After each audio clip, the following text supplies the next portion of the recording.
Oui, on commence à voir des résultats. C'est la résultante de ces oui, évidemment, travail. je vous rejoins. On commence à voir des résultats parce que jusque-là, il y a un nettoyage. Mais un nettoyage qui n'a pas encore atteint sa finalité. Et si une fois il y avait finalité, on pourrait déclarer la guerre avec les Rwandais. Déclarer la guerre aujourd'hui, on va perdre. D'ailleurs, le Rwanda nous pousse à ce niveau-là. C'est-à-dire que nous aussi, nous puissions aller à l'encontre des principes internationaux ainsi que l'effort diplomatique. Déjà, nous avons déployé jusqu'à preuve du contraire. Il ne faut pas nous pousser à la faute. Non. C'est-à-dire que nous devons aussi laisser les Rwandais commettre des erreurs davantage, laisser le monde aussi observer et encaisser les erreurs, n'est-ce pas, du Rwanda. Et on va gagner diplomatiquement. Jusqu'on est tenté de gagner diplomatiquement. Mais là où les bas blessent, nos frères meurent tous les jours. La vraie valeur, c'est l'homme. La vraie valeur, c'est l'être humain.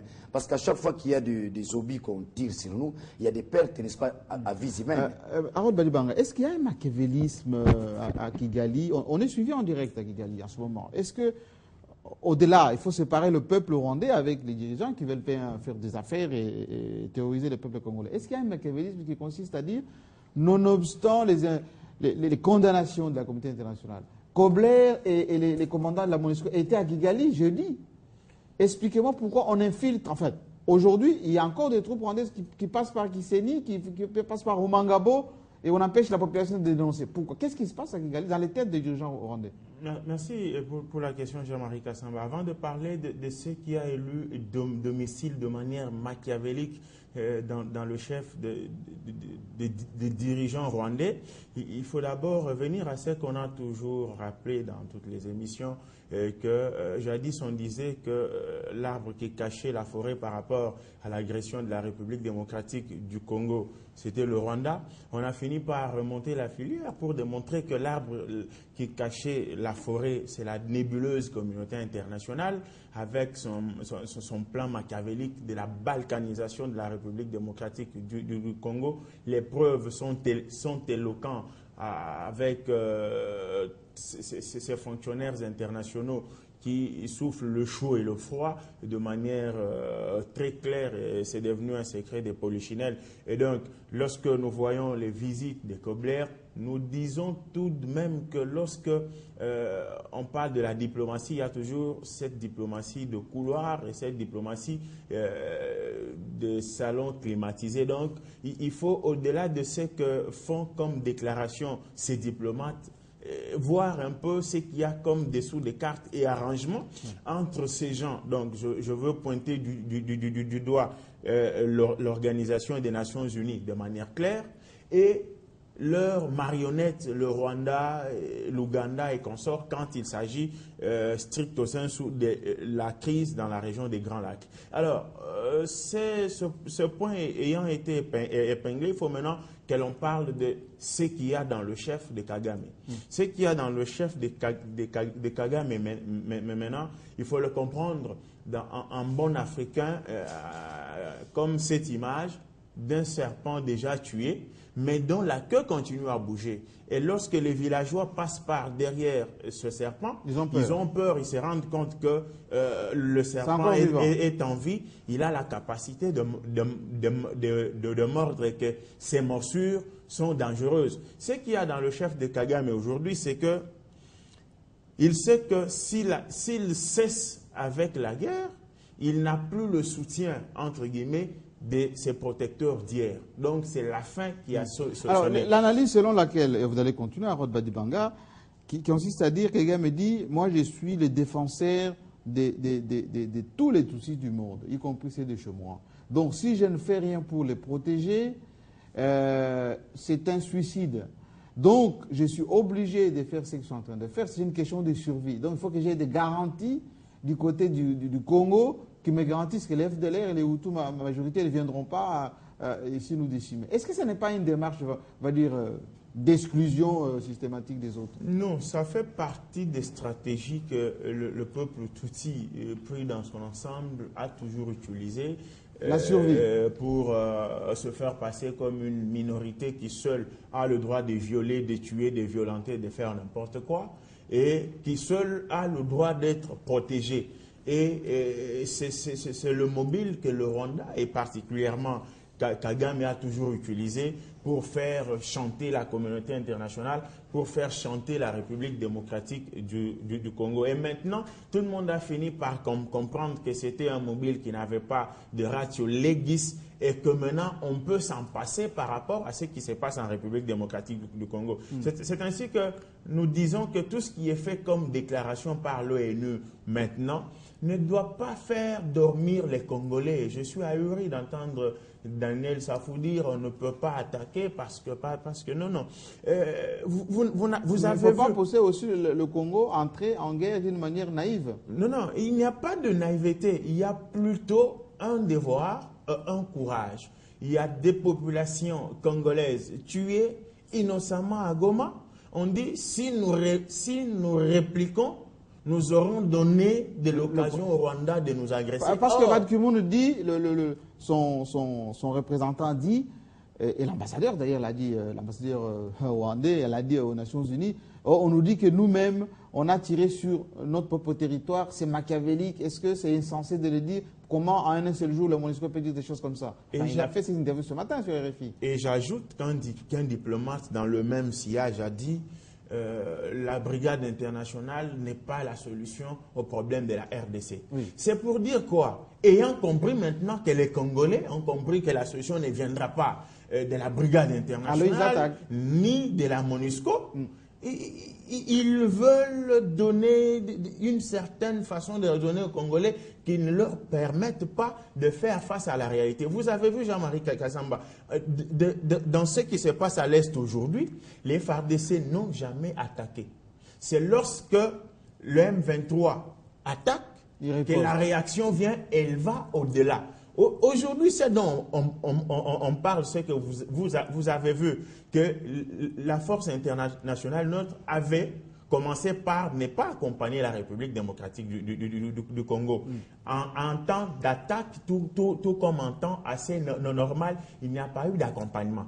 Mais grande était la surprise de cette brigade internationale et de la communauté internationale dans son ensemble de se rendre compte que les FARDC réorganisés commencent à faire le pas et commencent à reconquérir les territoires. Il s'agit de la presse internationale de le dire. La communauté internationale dans son ensemble, la presse internationale et consorts, se sont rendus compte que si la brigade internationale n'accompagne pas à ce niveau, la victoire là risque d'être seulement octroyée à la République démocratique du Congo. Il faut faire un semblant d'accompagnement. Alors que c'est cette brigade qui disait il y a peu, la ville de Goma ne tombera pas. Comme si le territoire congolais se limitait à la ville de Goma. C'est pour dire que tout est parti, la fin de Kagame est là.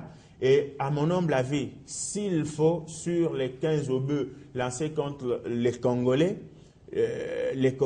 répliqueraient au Rwanda avec 30, je crois que ça sera une façon de faire comprendre. Oui, mais au nom de la patrie, s'il y a des raisons qui appuient la patrie, nous devons nous soutenir. C'est pour dire que maintenant, avec ou sans la réplique de la RDC, avec ou sans l'appui de la brigade internationale neutre, les forces armées de la République démocratique du Congo sont à même, et c'est en train de venir, de marcher sur Kigali, sur Gisenyi et consorts. Et c'est cela qui fait peur et à Kagame et à la communauté internationale. On va rester quand même dans les cadres légaux. Oui, j'aimerais relever 2 points aussi essentiels. J'aimerais partir d'une histoire récente, la chute de Kadhafi.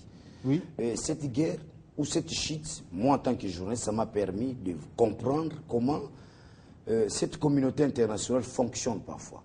Nous avons constaté. Il y a eu des déclarations dans cette guerre. Kadhafi dira ceci, paix à son âme. Nous avons eu à financer la campagne électorale de Sarkozy. Fin de citation. Ça veut dire quoi? Aujourd'hui, les décideurs occidentaux ou américains n'ont plus de moyens. Où est-ce qu'ils peuvent trouver les moyens? C'est en Afrique. C'est en Afrique. C'est en Afrique où ils peuvent se faire des grands chiffres d'affaires sans pour autant qu'ils soient contrôlés. Parce qu'aujourd'hui, l'Europe a atteint un niveau de contrôle à telle enseigne qu'un chef d'État ou un ministre ne peut pas aller au-delà de son avoir. Mais là où ils peuvent se faire un avoir aussi grandiloquent, c'est en Afrique. Qu'on se le dit, c'est en Afrique. C'est en Afrique où les chefs d'État sont manipulés parce qu'ils sont choisis par leur lobbying, ils sont placés par leur lobbying. En fin de compte, ça devient une affaire où ils peuvent soutirer de l'argent. Je ferme la parole. Pourquoi je fais cette allusion? Je fais cette allusion pour dire qu'il n'y a pas une race supérieure. Le Muntu, le Ntu est aussi supérieur. C'est pourquoi il est appelé Ntu, il a l'intelligence. Le Ntu en tant que tête, ce n'est pas seulement les Tutsis. Que ce soit les Tutsis, que ce soit les Bantouais qu'on sort.